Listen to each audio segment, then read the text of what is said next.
መጽሐፍ ቅዱስ ለሕፃናት አቅራቢዎች ከምዕራፍ ሰማይ የእግዚአብሔር ውብ ቤት። ኢየሱስ በምድር ላይ ይኖር በነበረበት ዘመን ስለ ሰማይ ቤት ለደቀ መዛሙርት ይነግራቸው ነበር።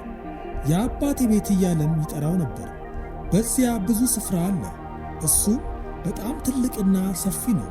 የሰማይ ቤት በምድር ላይ ካሉት ፈጽሞ የተለየና እጅግ በጣም የሚበልጥ ስፍራ ነው። ኢየሱስ እንዲህ አለ፣ ስፍራ አዘጋጅላችሁ ዘንድ እሄዳለሁ። ብሄድና ስፍራ ባዘጋጅላችሁ ተመልሼ እመጣና ወስዳችኋለሁ። ኢየሱስም ከሞት ከተነሳ በኋላ ወደ ሰማይ አረገ። ደቀ መዛሙርቱም እያዩት ከፍ ከፍ አለ፣ ደመናም ከፊታቸው ጋረደው።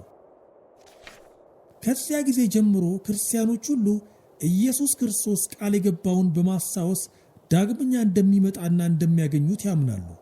ኢየሱስም በድንገት በቶሎ እንደሚመለስ ተናግሯል። ነገር ግን እሱ ከመምጣቱ በፊት የሚሞቱ ክርስቲያኖች ምን ይሆናሉ? መጽሐፍ ቅዱስ እንደሚነግረን በቀጥታ ከሱ ጋር ይሆናሉ። ከአካል መለየት ማለት ከክርስቶስ ጋር አብሮ መሆን ማለት ነው። የዮሐንስ ራእይ የመጨረሻው የመጽሐፍ ቅዱስ ክፍል ነው። መንግሥተ ሰማያት ምን ያህል ድንቅ እንደሆነች ይናገራል። በጣም የሚደንቀው ነገር ሰማይ የእግዚአብሔር መኖሪያ መሆኑ ነው። እግዚአብሔር በሁሉም ስፍራ የሚገኝ ቢሆንም ሰማይ ግን ዙፋኑ ነው። መላእክትና በሰማይ የሚገኙ ኃይላት ሁሉ በሰማይ ያለውን እግዚአብሔርን ያመልኩታል። ሁሉም የሞቱት ክርስቲያኖች ከእግዚአብሔር ጋር አሁን በሰማይ ይገኛሉ። ለእግዚአብሔር የተለየ የምስጋና መዝሙር እየዘመሩለት ነው። ከሚዘምሩት መዝሙሮች ውስጥ አንድ ቃል አለ። ይኸውም በደምህ ለእግዚአብሔር ከነገድ ሁሉ ከቋንቋም ሁሉ ከሕዝብም ሁሉ ሰዎችን ዋጅተ ለአምላካችን መንግሥትና ካህናት ይሆኑ ዘንድ አደረግካቸው፣ በምድር ላይ ይነግሣሉ ይላል። ራእይ ምዕራፍ 5 ቁጥር 9። የመጨረሻው የመጽሐፍ ቅዱስ ክፍል እንደሚነግረን መንግሥተ ሰማያት ማለት አዲሲቱ ኢየሩሳሌም ማለት ነው። እጅግ በጣም ትልቅና በጣም ረጅም ግድግዳ ያለው ከተማ ነው። ግድግዳውም የከበረ ድንጋይ እንደ እብነ በረድ የጠራ ነው። የወለሉ መሠረት ከከበረ ወርቅና ዕንቁ ማዕድናት የተሠራ ነው። በልዩ ልዩ ብርሃናት ያሸበረቀ ነው። እያንዳንዱ በር ከከበረ ዕንቁ የተሠራ ነው። እነዚህ ከዕንቁ የተሠሩ በሮች ፈጽሞ አይዘጉም። በውስጡ ገብተን ዙሪያውን ስናየው እንዴት ይደንቃል መሰላችሁ! ከተማዋም የተሠራችው ከወርቅ ሆኖ እንደሚያበራ ብርጭቆ ናት። መንገዶቿም ሁሉ ከወርቅ የተሠሩ ናቸው።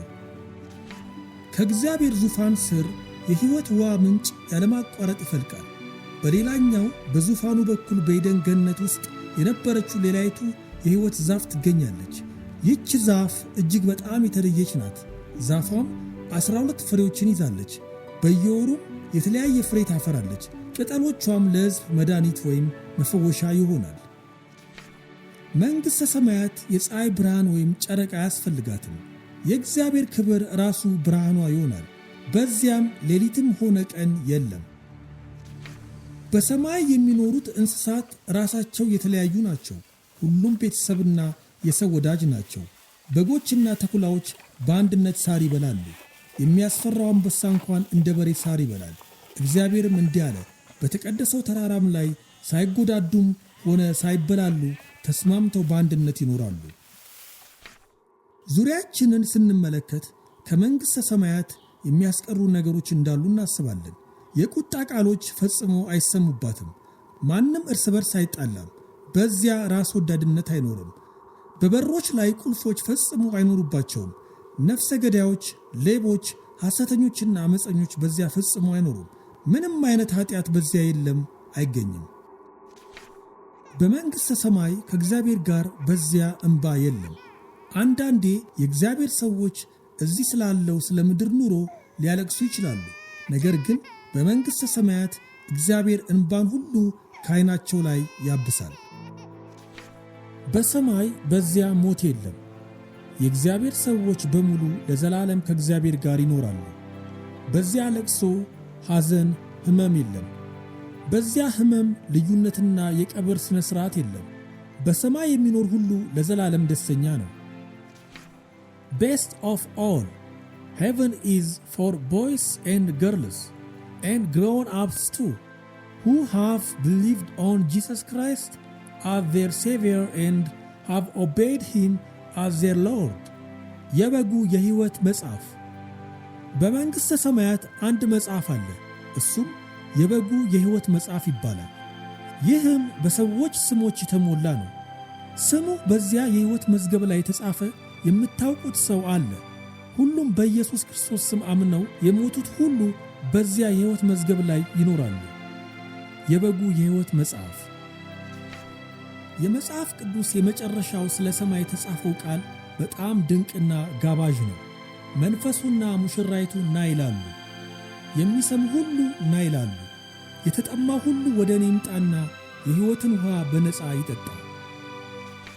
መጨረሻ። ከምዕራፍ ሰማይ የእግዚአብሔር ውብ ቤት።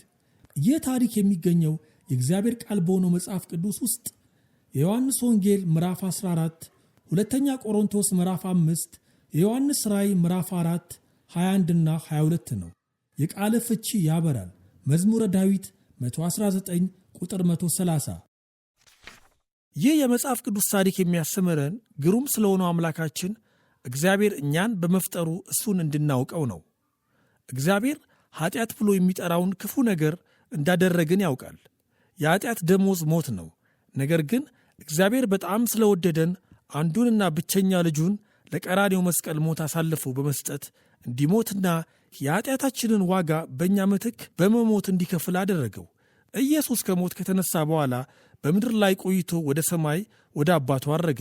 ያላመንን እኛም በኢየሱስ አዳኝነት ብናምን እና ኃጢአታችንን ይቅር እንዲለን ብንለምነው ይቅር ይለናል፣ ደግሞም ያደርገዋል።